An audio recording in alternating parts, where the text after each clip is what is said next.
Hello everyone, Squee here, and I have a update and an announcement of a project that I'm going to be starting.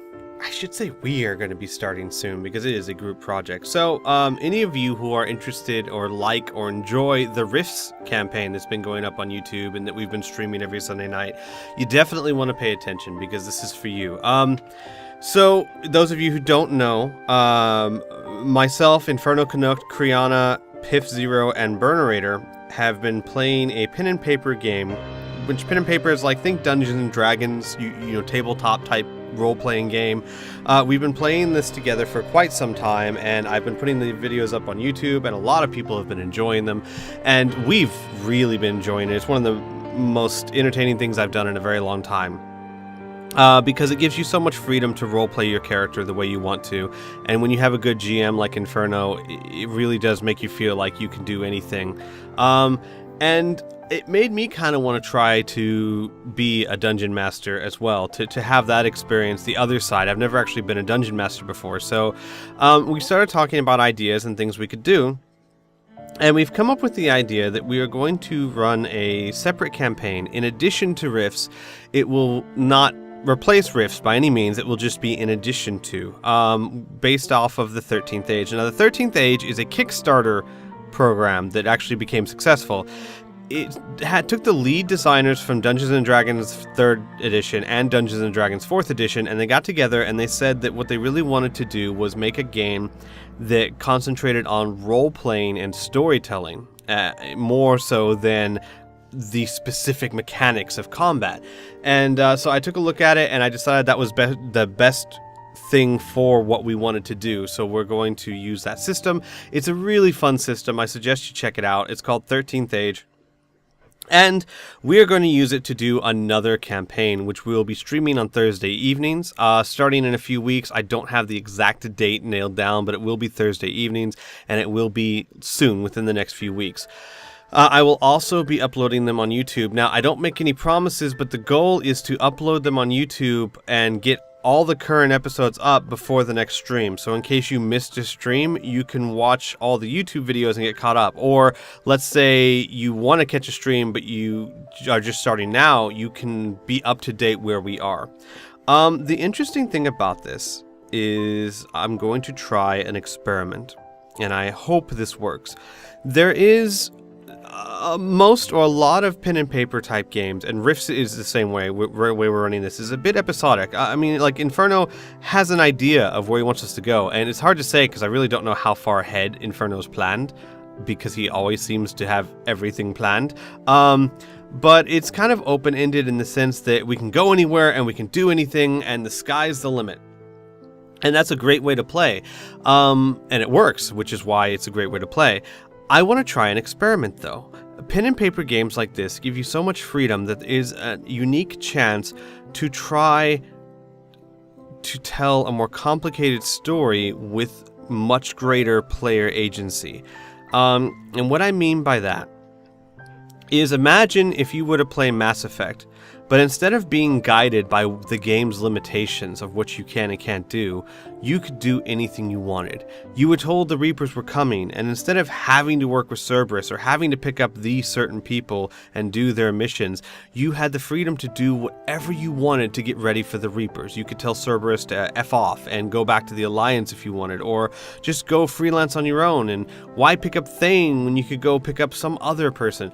Like, imagine Mass Effect if you had that kind of freedom, and that's what a pen and paper RPG gives you the ability to do. So here's the experiment I'm trying. I am in the process of writing an epic, very long campaign story that the players will go through. In the sense that I have a general idea of, I have a bad guy, I have things that will happen, checkpoints, events, etc., etc. But so much of it will be influenced by the player actions that while I may know who the bad guy is and I may know what they plan to do, when they come, how they get there, what allies the players have, what allies the bad guy has, how strong each side is, where the final conflict takes place, how it takes place, what kind of damage is done to the world or their personal worlds or whatever. All of this is shaped by their actions throughout the story. And I mean to a real level, to where by the end of the story, it is completely their story. And that's the experiment I want to throw at him, I want to try. It's a very complicated experiment because it means the further along I get in the story, the less I can actually plan because the more variables there actually are. So I can start with quite a few details at the beginning of the story, but as I get further along, I have to become more and more and more flexible because I have no idea what these characters are going to do. And I can only at best, here's the best way to describe it is I can make a skeleton. A skeletal structure of a story. However, the players get to choose the muscles, the veins, the skin, the eyes, how it walks, how it looks, what its habits are, so that while I might be able to make a skeleton that will show you the basic shape, everything that's important about this story will be theirs to control. And that's what I hope to create, and hopefully that's what I'll succeed at doing. And hopefully you guys will be able to come along for the ride and very much enjoy it. If this experiment works, the way this will play out for you, the viewer, will be as though you're watching a movie or reading a book about a really, truly great group of heroes that went on an epic, noble quest. But the difference is that you know that at every step of the way, things could have been different. That will be the chance of a successful, that will be basically the mark of a successful experiment. In order to do this, I've gotten basically most everyone back. Kriana is going to be back, Pif Zero is going to be back, Burnerator is going to be back, Inferno is going to be there playing a character instead of the DM, and I've also managed to convince Grimmith to join as well. I don't know if you know Grimmith, he is a great YouTuber, has a lot of amazing stuff, and he's done a lot of pen and papers back in his day, so he's going to be joining the party as well. And they are going to be my test subjects, so to speak, and they're very, very excited by this. I'm extremely excited by this, and we really like the system because it allows them to make incredibly unique characters, and believe me, they are incredibly unique characters. So that's the plan. That's what we plan to do. We'll be starting a Thursday soon, so you guys can get excited. Now, I have in the description below a link to a map. See, what I've done for this, I completely forgot to say, is I've made an entirely original world, because if I was going to write a story where epic things happen, I didn't want to be beholden to any sort of canon of a pre-existing world. I wanted to make my own world so that I can do anything I want to it, and I don't have to worry about if it makes sense or if some nerd somewhere is going to be like, that didn't really happen in that world. So I actually took the time, a lot of time, to actually create this world that we're going to be playing in. I have links in the description below. One is to a very high quality map, high quality resolution map that I made from scratch. I got a program called Campaign Cartographer 3, which allows you to make maps and stuff, and I just made this from scratch so that I had my own world. You can download that, you can zoom in, you can look at all the interesting little things, and I also have a link to the background of this world, because what's the point of having important choices that impact a world if you don't feel like the world is real or believable? It just doesn't work. So I needed to make a very detailed and believable fantasy world. I know that's kind of quotation marks there. So you can download those, you can read them at your own leisure. I am also going to read it to you because a lot of you seem to enjoy audiobook formats over actually reading it for yourselves. So this is pretty much the end of the update part of the video. Basically, you got all the information you need. If you want to just read this on your own time and explore the map on your own time, then I can bid you guys adieu, and hopefully I'll see you around. I'm very, very, very excited by this. I hope that you guys are incredibly excited by it too. This should be a marvelous adventure, and I will see you guys when we get the session started. For everyone else who wants to stay and listen to me prattle on, I am going to basically give you guys the background of the world, the history of it, the current status of all the nations, and how they interact with each other and some of the major players of the world, etc., for the rest of this video. And I'll basically just be reading the book in character. Because why not? If I'm going to read a book, I might as well do it as a character. So, yes. Let's just get started, shall we? Greetings, traveler. I am Prithri Fuller, and I am a historian of the Third Order of the Free Lands. I have spent my life cataloging the history and understanding the present-day politics and culture of this land. In the pages that follow, I will do my best to summarize all that I have learned over the many years.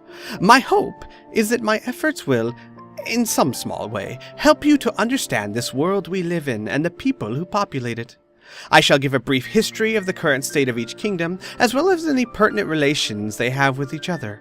I will also touch on some of the most powerful and influential people that live in these lands at this time.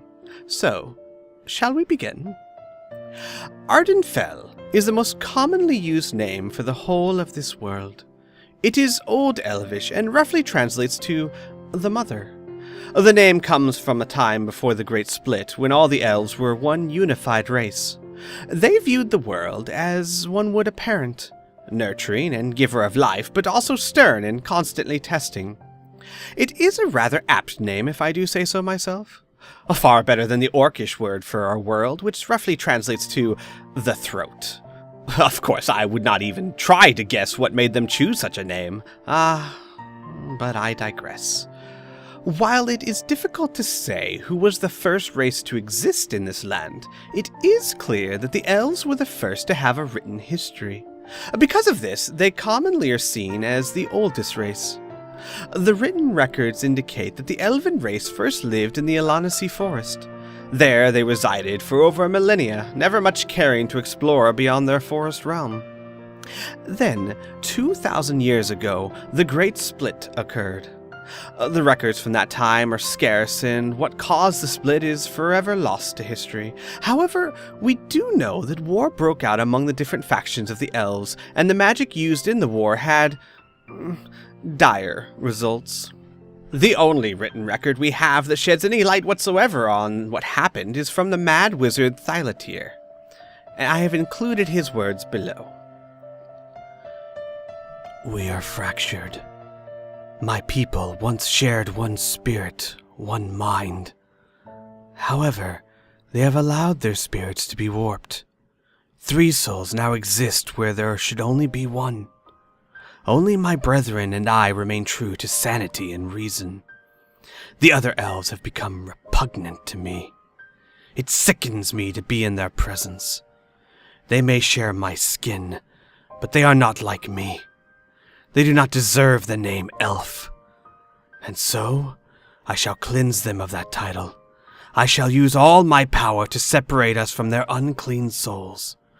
I shall split the elves asunder so that I can again be proud of my race. We shall be called. Unfortunately, the account ends there. We know from the text of that time that the elven race was split into 3 subspecies.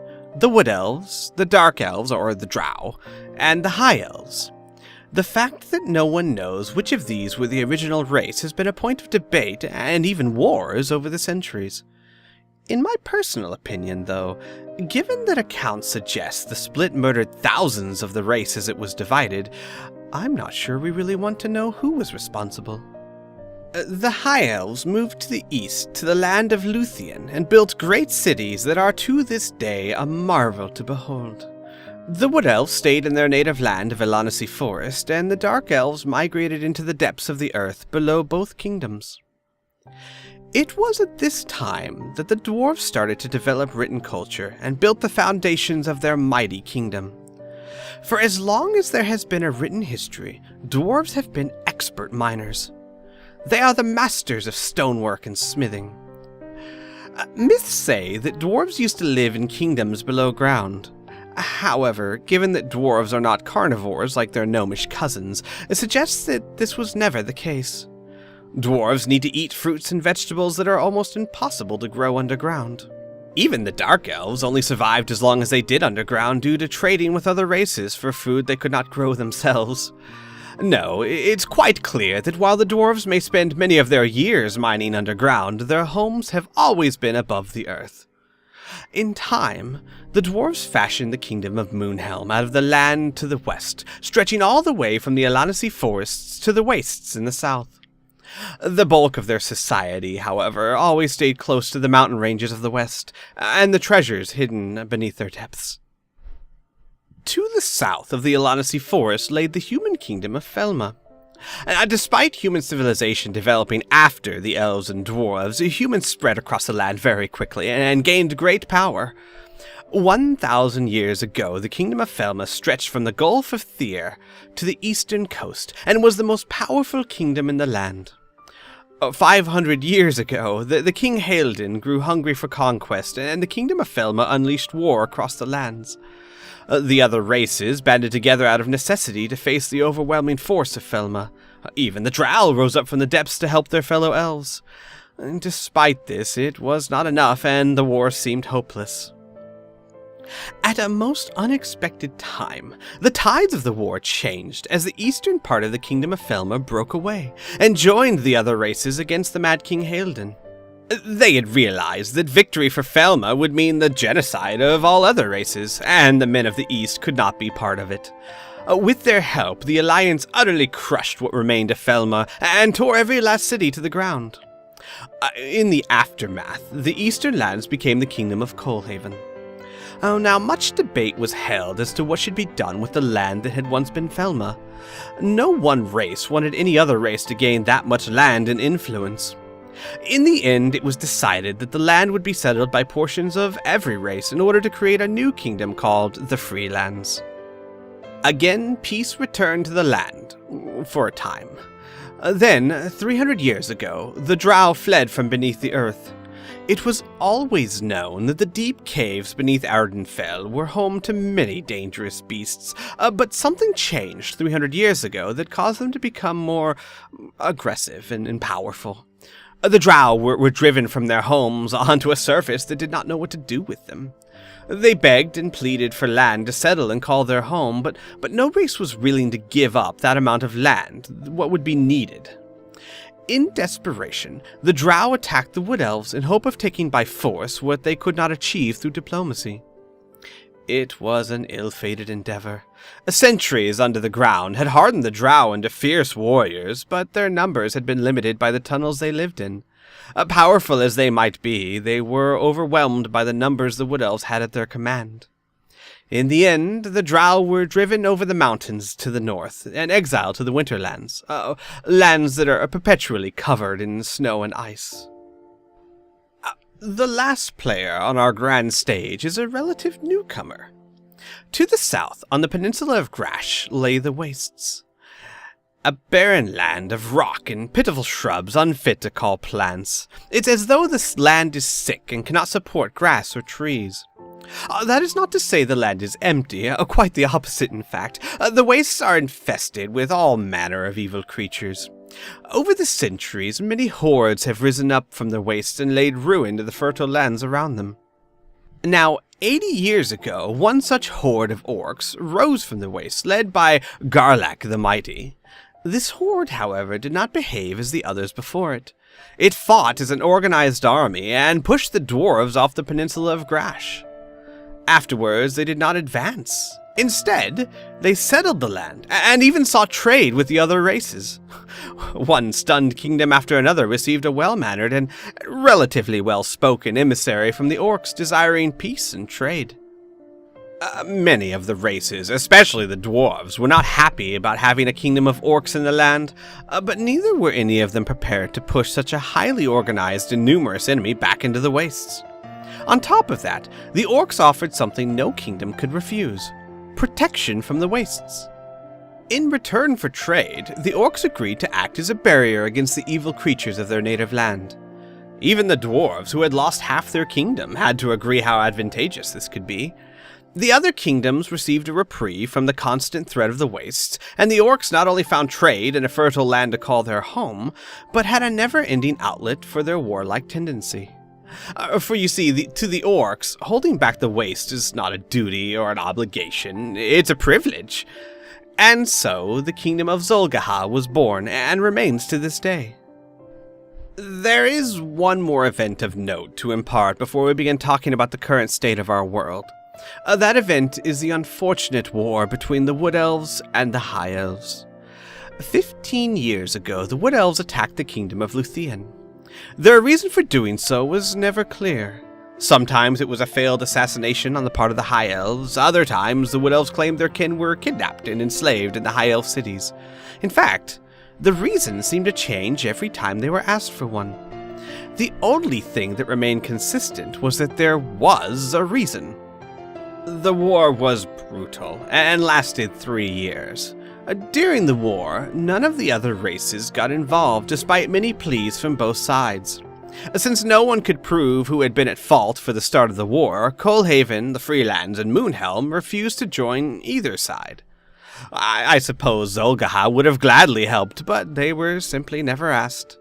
It's fairly safe to assume the elves feared what letting an army of orcs into their lands might cause.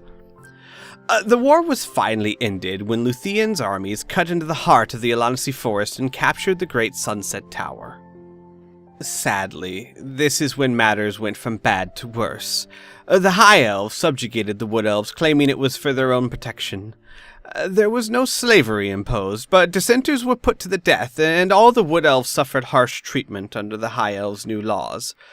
For 10 years, the High Elves continued to rule over the Wood Elves. A small resistance movement consistently harassed the High Elves and begged for help from the other kingdoms. Officially, none of the other kingdoms offered to help, citing that the Wood Elves had started the war themselves and had ignored calls for peace. Unofficially, it is rumored that dwarves secretly aided their neighbors. While I do not find it surprising, since the two races have always had strong ties of friendship, I do wonder how a dwarven warrior fights in a thick forest. In any case, no actual evidence for dwarven involvement was ever found. It is said that persistence is the key to victory. This is certainly true for the Wood Elves in this case. Despite overwhelming odds, the resistance movement was able to take back the Sunset Tower and rally the other elves to drive out the High Elves 3 years ago. After several defeats, the High Elves sued for peace. Both sides were tired of war, and an uneasy peace was attained. Despite this, it is hard to walk 2 miles without finding a Wood Elf and a High Elf glaring at each other. You may notice by now that I have yet to talk about gnomes or halflings. This is because neither has a kingdom of their own. That does not mean that we should neglect them, however. They are an important part of this world. Halflings are said to be related to the men of the ancient kingdom of Felma, who chose to live among the Wood Elves. It is said that the magic of the Alanasi forest made the men smaller, but more agile to help them live in the forested environment.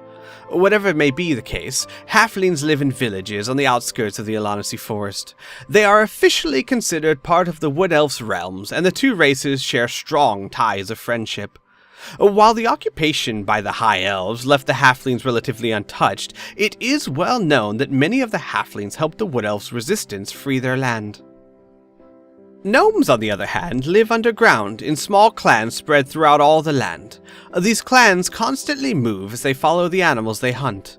As I said before, gnomes only eat meat and thus can survive in an environment that's not suited for growing plants. No one is sure why they were not driven out from the depths as the Drow were, but I believe that they use their considerable magic to hide themselves from the more powerful foes of the dark. Some of my order constantly debate me on this point, though I can't see why. In fact, just the other day, Velius actually tried to suggest that illusion magic was simply not powerful enough to hide the gnomes for centuries from monsters trained to hunt in the dark, and that I was a fool for thinking different. I pointedly told Velius that the illusion that he had any brains whatsoever had fooled the order for years, and that I am sorry. I do tend to get carried away. Well, that fairly well summarizes the history of our world up until the present day. However, simply knowing the history is not much help if you are, say, a diplomat of the Freelands trying to figure out how to get the kingdoms of Lthien and Coalhaven to find some common ground on a trade agreement. Or if you're a poor orc that just happened to wander in unannounced into the great dwarven halls of Amgalir. No. For that, I'm afraid you would need to understand the current state of our world and how the different kingdoms interact with each other. What follows is a very brief description of each kingdom and its culture. First, let us look at the kingdom of Coalhaven. This is the kingdom of humans that broke away from Felma during the Great War. They are a very old society and have kept many of the traditions and views of the ancient kingdom of Felma they broke away from. In fact, it would be fair to say that Coalhaven's society and ways have probably changed the least of any of the kingdoms since ancient times. They're a very practical and militant people. They do not partake in many luxuries and instead feel that the simple and strict life is best. While their military cannot match the size of the orcs or the armaments of the dwarves, they are certainly the best trained in all of Ardenfell. Their cities and castles reflect their culture. They are simple but sturdy stone and wood. While lacking splendor, the walls surrounding the capital Ironhall are truly a marvel to behold, and they have never been breached. The men and women of Coalhaven are polite and courteous to outsiders, but few travelers ever truly feel welcome there. That said, to befriend someone from Coalhaven is to gain a friend for life. They are fiercely loyal and known for keeping their word. That might sound odd, considering they betrayed the kingdom of Felma, but quite the opposite is the case. Coalhaven never considered itself a traitor, and instead laid the blame on King Halden for betraying their simple way of life in a quest for power and glory. Coalhaven has amiable relations with the kingdoms of the Freelands, Moonhelm, and Elanacy Forest. As with most kingdoms, they are untrusting of the orcs and have a tendency to blame any orcs in their land for any misfortune that befalls the region. While I would not go so far as to say their relationship with the High Elves is strained, the two people could not be more opposite. Coalhaven has difficulty grasping the High Elves' loves of luxury and extravagant living. This gap between the cultures makes diplomacy between the two kingdoms tricky at the best of times. Speaking of the High Elves, let us next examine the kingdom of Lthien. Where the humans of Coalhaven are simple and practical, the High Elves of Lthien love the finer things in life. More gold and gems travel to Lthien from Moonhelm than any other kingdom. Following this spirit, the cities of Lthien are stunning. Shaped with stone and magic, the High Elven cities dazzle the eyes with gem-encrusted towers and gold-laden palaces. Many people travel to the kingdom of Lthien simply to marvel at the capital, Lthien. Lthien is warm and accepting to travelers and immigrants, as long as you have money to spend. Now, lest you think Luthien's love for extravagance makes them soft, let me assure you this could not be further from the case.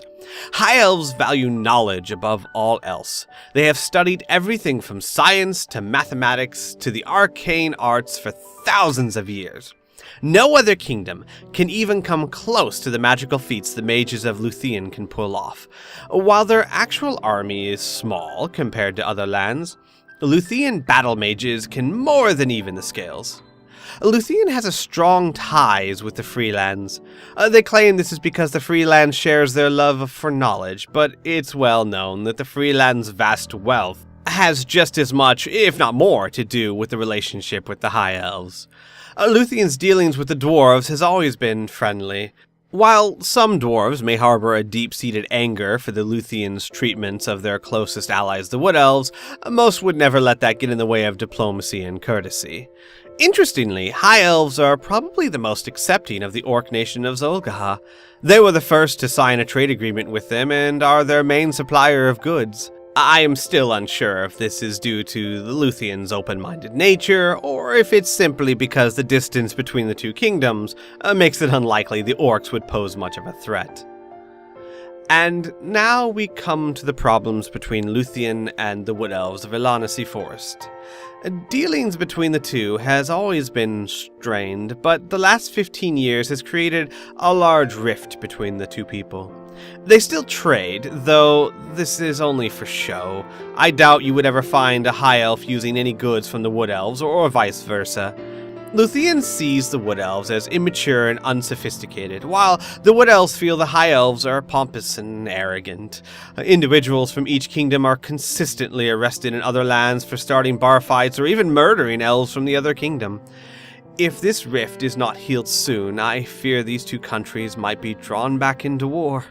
But enough of that unpleasant conversation. Let us instead examine the Wood Elves themselves. Residents of the Elanacy Forest, Wood Elves are masters of hunting, tracking, and wilderness survival. They are unmatched when it comes to archery, and much of their military force is largely made up of small, maneuverable bands of archers instead of the more traditional standing army. As a culture, the Wood Elves live in small villages all over the forest and only have one settlement large enough to really be called a city. The Sunset Tower is a tower shaped out of an enormous tree and the palace for the Wood Elf Queen. A large settlement has grown around the base of the tower and has become the center for trade and diplomacy among the Wood Elves. The rest of their villages are spread out and reside high among the branches of the trees. It is no surprise that Wood Elves feel a strong bond for the nature around them. Few things will upset a Wood Elf more than the desecration of trees or the animals that live among them. The Wood Elves are currently struggling to rebuild their monarchy. After all, they did not rule themselves for 10 years. 3 years is hardly enough time to rebuild a strong government, and this is a very trying and vulnerable time for the Elanacy Forest. There are two widely held views of the Wood Elves. The view that they have of themselves tends to be that of a victim. They were attacked by the Drow and occupied by the High Elves. Their history has been rife with conflict and has caused much suffering among their kind. The other view that many outside the Elanacy Forest share is that the Wood Elves are the victims only of their own actions. The Drow only attacked after they were made desperate. If the Wood Elves, or indeed any of the other kingdoms, had been more accepting, it would not have happened. Most will agree that the occupation by the High Elves was cruel and unnecessary. However, it is hard to ignore that the Wood Elves started the conflict that led to their occupation. Halflings also reside on the outskirts of the Elanacy Forest and are considered part of the Wood Elves' kingdom. Wood Elves are friends with many, but only the Halflings are considered their brothers. Halflings are a pleasant and accepting race. They are almost as strongly bonded to nature as the Wood Elves, and their dislike for violence of any kind keeps them from having anything more than a loose militia. Instead, they rely on the Wood Elves for protection.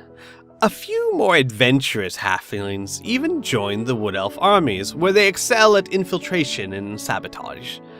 The Wood Elves have incredibly strong ties with their dwarven neighbors to the west. The two kingdoms have traded and come to each other's aid since the earliest times of the Dwarven Kingdom, and this has created a strong and lasting friendship between these two peoples. While the Freelands are not as strong of allies as the Dwarves, the Wood Elves still have friendly relations with them. While some of the Wood Elves resent the fact that the Freelands did not help them during the occupation, the new fledgling monarchy that governs the Wood Elves cannot afford to turn away trade from the wealthy Freelands. Oddly, it is hard to know how the Wood Elves feel towards the kingdoms of Zul'Gahar. They trade with them, but when you ask a Wood Elf how they feel about the Orc Kingdom, their most common response is a shrug of the shoulders.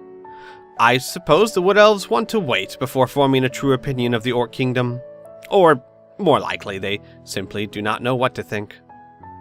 Next, we shall look at the Kingdom of Moonhelm. The Dwarven Kingdom is large and mostly uninhabited. If one were to wander off the roads, they could spend weeks trekking through rolling grasslands without finding a single village or town. This is because most of the dwarves live near the mountains to the west. In fact, the town of Nimdwar is the only town of any size that was built away from the mountains. It is used as a trading hub from which all other kingdoms come to barter goods for the treasure found in Moonhelm. If one were to follow the road from Nimdwar to the west, however, you would arrive at the impressive cities of the dwarves. Seemingly grown from the rocks around them, these impressive structures are a testament to the dwarven ability to work stone and metal. Golden statues dot the cityscape, and veins of silver run through the walls of the great dwarven palace in Vamgalir. One might think that the dwarves' love for riches was as much as the High Elves. While there is no doubt that dwarves have an affinity for precious metals and stones they mine, the splendor of the cities is not for their own benefit. While dwarves may be excellent miners and crafters, they are, at heart, businessmen. Dwarves love and excel at trading.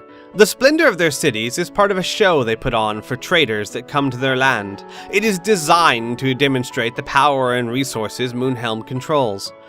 Do not mistake this for a bluff, however. The dwarves do indeed have many riches and a great deal of influence in the kingdoms because of it. On top of this, dwarves are unmatched when it comes to blacksmithing. Using the rivers of lava that run underground from the great volcano Mount Siren, the dwarves craft wondrous armors and weapons. Nothing is so prized among warriors as dwarven-crafted weapons. Understandably, no other army in the world can match the quality of gear a dwarven army marches with. Most fascinating of all is the ability the dwarves have at making machines. Mechanical golems and other constructs are the pinnacle of dwarven skill, and the secret of their crafting is as closely guarded as the king's life. Given their love of trade, it is no surprise that the dwarves are considered the most hospitable kingdom in the land. Outsiders are accepted with welcoming arms and genuine smiles. Even poor travelers are treated with kindness, as one never knows when that traveler might have money to spend. Hospitality has been a way of life for the dwarves for so long that it has become ingrained in their nature. Most dwarves are polite, friendly, and kind to everyone they meet. There are two exceptions to this, however. The first exception is called Dwarven Ale. Well, I say Dwarven Ale because it is the most common drink of choice among dwarves, but really, any mead, ale, wine, or beer will do. Dwarves are notorious drinkers. The only thing bigger than the appetite for ale is their temper when drunk. It is as though they release all the pent-up aggression they hold within while sober. The second exception is reserved for those poor souls that manage to upset dwarves despite their inherent politeness. It takes a lot to upset dwarves, but when you do, few races will fight as fiercely. Because of their polite nature, the kingdoms of Moonhelm has friendly relations with every other kingdom, save Zul'Gahar.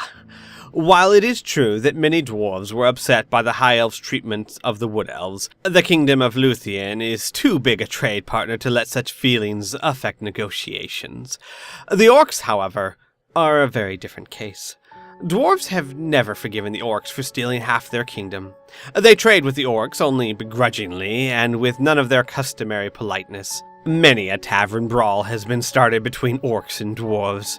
Despite all this, Moonhelm has never sought war with the Orcs, and in one case even argued against it, if quietly.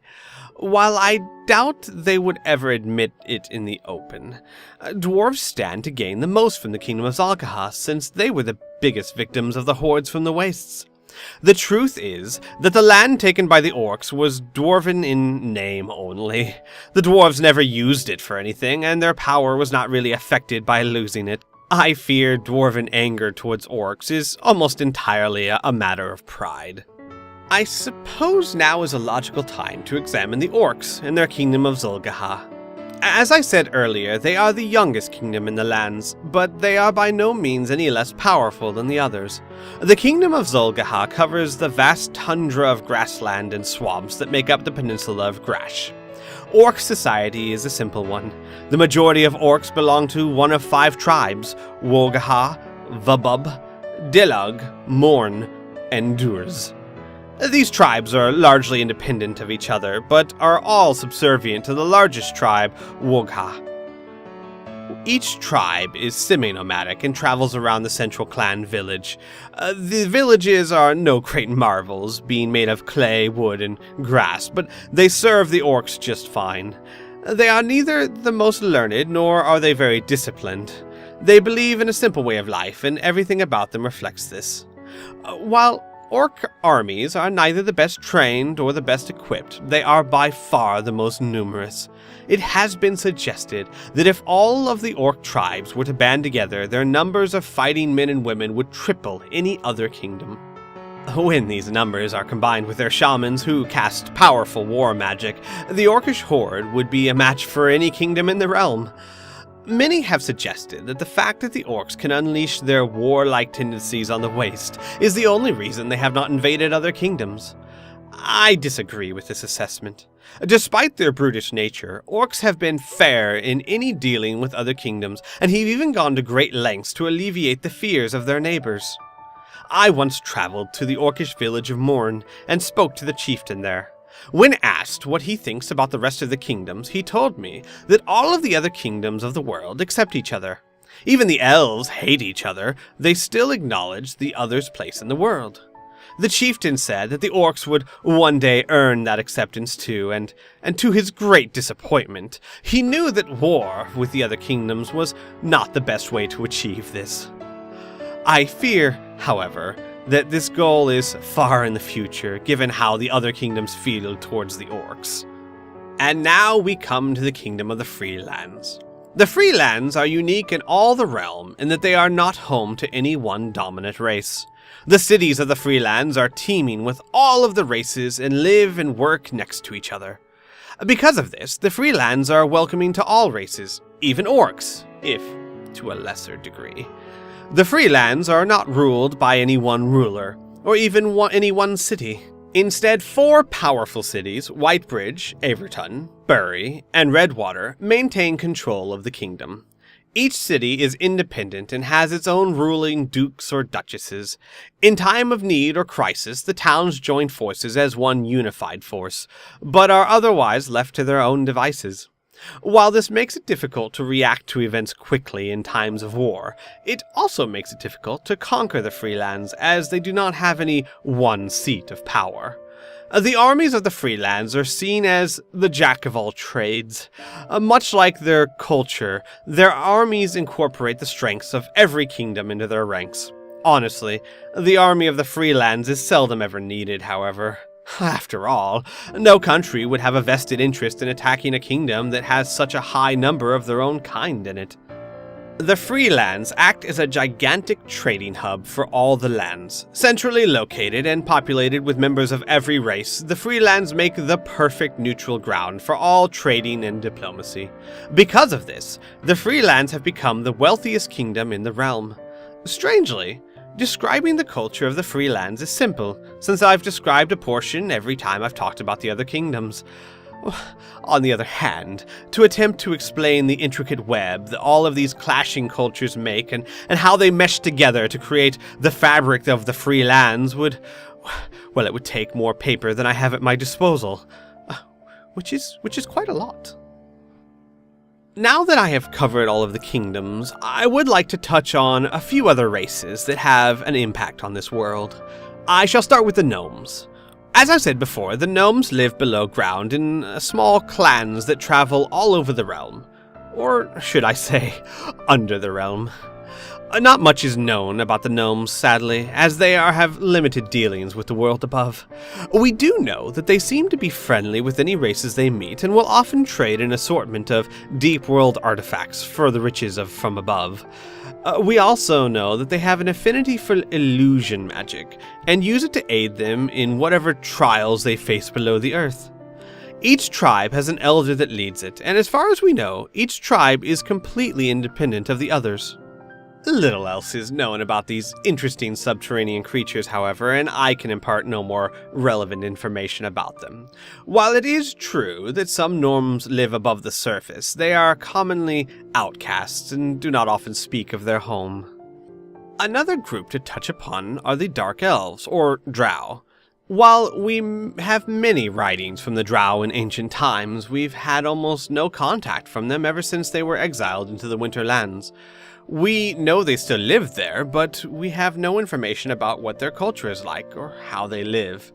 It is exceedingly rare, even in the Freelands, to see a Drow, and they either do not know or choose not to talk about their current culture. As much as it pains me to do so, I feel it is important to discuss the Wastes. This is not so much a kingdom as it is a blight on our realm. It was not always so, however. History suggests that the Wastes were once fertile lands ruled by a powerful warlock. While it is not clear how, the warlock became twisted by evil and shaped the land to reflect his own warped soul. It is said that he changed the creatures of the land into the many monsters that now plague our world. Now the wastes crawl with all manner of goblins and trolls and other horrific abominations. Lastly, we know that the warlock, now commonly called the Lich King, still exists in the waste and manipulates the Deities of his domain. His most fearsome monsters, the undead, however, are rarely seen outside the wastes. One final race of note are the dragons. These extremely powerful and intelligent creatures are rare and seclude themselves in the wilderness of our world. While most of them are capable of communicating with the other races, they often choose not to. The few times dragons and people meet are more often attacks than acts of friendship. Attacks that usually do not end well for the people. Dragons are incredibly strong in both physical ability and magic. The oldest and biggest dragons are by far the most powerful creatures in the world. While dragons may live together when they are younger and smaller, the elder dragons tend to prefer solitude, unless it's mating season. Now that I have discussed at great length the different kingdoms, I feel it is time to talk about a few of the most powerful and influential people in our realm. After all, history is made by the living, and these are among the most powerful alive. Lady Selene is the first I shall discuss, and is, in fact, the benefactor of my order. She is the Duchess of Whitebridge, and has a love for all things magical and historical. She is beloved in her town, and known for her sense of justice and compassion. That said, she is also known for her obsession with magical items and experiments. The residents of Whitebridge have grown used to strange lights and sounds coming from the ivory tower in which Lady Selene resides. This obsession, while a bit eccentric, has also formed her into one of the most powerful wizards in the lands. It is said that her talent for spellcrafting is only surpassed by her desire to tell you all about spellcraft itself. In addition to this, Lady Selene is a brilliant politician and consistently maneuvers the ever-bickering nobles of the Freelands to do what she wants them to, with them seldom ever realizing it. While she looks to be a beautiful human woman in her early 30s, she has ruled over Whitebridge for over 60 years. Many feel this is another perk of her love for magical items. Next we come to the King Eodrin of Colhaven. This man exemplifies everything that Colhaven stands for. He lives simply, even for a king, and values a good strong blade over soft silk. His rule over the lands of Colhaven is fair, if not blunt. He speaks what he means to say, and has little patience for any who dance around issues with words. Many have described him as cold and harsh, but those same people are quick to point out that Eodrin is a just king, and never goes back on his word. He is an aging man in his 70s. Despite his age, he is said to still be a capable warrior, and most who meet him agree. Lthien is ruled by the Council of Three. The Council of Three is made up of 3 of the wisest high elves in the land. They live extremely luxurious lives in the White Palace in Palathyr, and like to flaunt their wealth. While the Council of Three may be 3 separate elves, they may as well be one. They never disagree with each other in public, and give the appearance of always being of the same mind in any matter. This does not mean that they are literally of one mind, however. I would imagine they debate all the time behind closed doors. They simply do not let such debates be shown to the public. Deep in the Elanasi forest, the wood elf queen Leowen lives atop the Sunset Tower. She is beloved in her land by wood elves and halflings alike, where she is almost treated as a goddess. She would be the first to tell you, however, that it is not the type of devotion she wishes from her people. After all, the Elven Queen is only 16 years old and hardly feels like a queen, much less a goddess. Her parents, the former rulers of the Wood Elves, were killed when she was 3 years old in the battle for the Sunset Tower during the war. Once the High Elves were pushed out of the forest 13 years later, the Wood Elves insisted on her taking her rightful place as their queen. Leowyn pleaded against this, claiming she was not fit to rule, but the traditional Wood Elves would have no other. Despite her misgivings, Leowyn has proven to be a competent ruler and has been instrumental in rebuilding the kingdom. Her biggest challenge, however, is foreign diplomacy. Most of the rulers of the other kingdoms see her as little more than a girl with too much power. In fact, her only real supporter has been Lady Selene, who has always treated her as an equal. Vamgalir the 28th is the Dwarven King of Moonhelm. His politeness is only rivaled by his quick wit. It is said the Dwarven King can weave words as an artist weaves a painting. Many of the other rulers dread negotiations with Vamgalir since he always seems to end up getting the better deal. It is difficult to tell how his subjects feel about him, since if they did dislike him, they would never tell you. That would be considered rude. However, considering I have never heard a dwarf speaking ill of him when they were drunk either, I can only assume he is held in high regard. Chief Rogdul of the Wogha tribe is the most powerful warlord among the Orcs. While the separate tribes are mostly independent, they bend to his will if and when he chooses to assert it. In times when the Waste issues a greater horde than usual, Rogdul is the one who organized the army that defeats it. Little is known about Rogdul, as he has never actually left the lands of Zolgaha, preferring to instead send diplomats to make treaties with the other kingdoms. In any case, he is a very powerful figure in our world, since the immense kingdom of the Orcs follows his word as law. Tannen Mealy, or the Prince of Thieves, as he is more widely known by, is almost a living myth. No kingdom officially acknowledges his existence, but few have not at least heard his name. He is supposedly the head of organized crime in the kingdoms. If there was a head of the black market, he would be it. It is said that his reach can be felt in any criminal organization and in every city in the realm. Little is known about the real Tannen Mealy, but the myth is supposed to be very jovial and have a strange sense of honor. No one knows where he resides, but any who look hard enough are sure to find his agents anywhere there's profit to be made. Finally, we have the Lich King. Used by parents to scare their children into behaving, the Lich King is far more real than most would like to think. Not much is known about him, but his effects can be felt throughout the land. Many of the monsters that plague us started as his creations in the wastes. Over the centuries, remnants from hordes settled all over the realm. Now you can find goblins and bugbears and trolls and far nastier things in almost every kingdom. While the Lich King never travels from Shadowhold, his fortress in the wastes, his agents have often been found all over the realm. Many believe he is as mad as the monsters he made, but I fear he has far more intelligence than anyone realizes. My greatest fear is that he is simply waiting for the perfect time to strike out at the kingdoms. But those are all just my superstitions. But anyway, there you have it. A precise and summarized account of the realms of our world in the kingdoms. Hopefully you can find this guide useful in your travels in our lands. One quick note before you go, however. You may have noticed that I didn't really discuss any of our deities.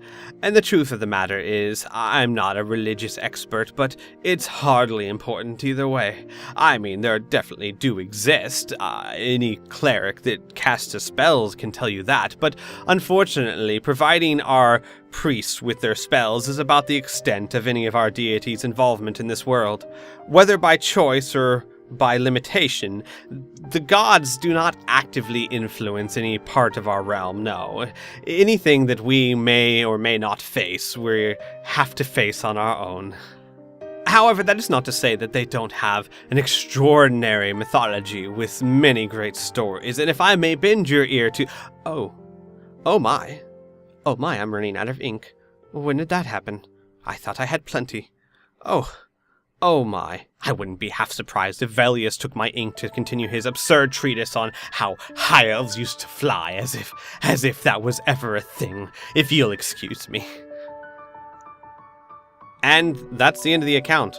Quite honestly, I've never quite seen a book end with someone claiming how absurd someone else is for stealing their ink, but there you go. So, that's the basic background of the world. You are more than welcome to leave questions and comments below. In fact, I'll probably put a thread up on the forums if you go to our forums where you can discuss this. I am welcoming of any questions you have. Hopefully you'll get excited about this as I am. And yeah, so like I said, this will be starting soon. Feel free to download the maps and the written version of this. There's some spelling errors. Just deal with it. I'm not the best speller. But yeah, so there you go, guys. And I will see you guys around. Ta-ta!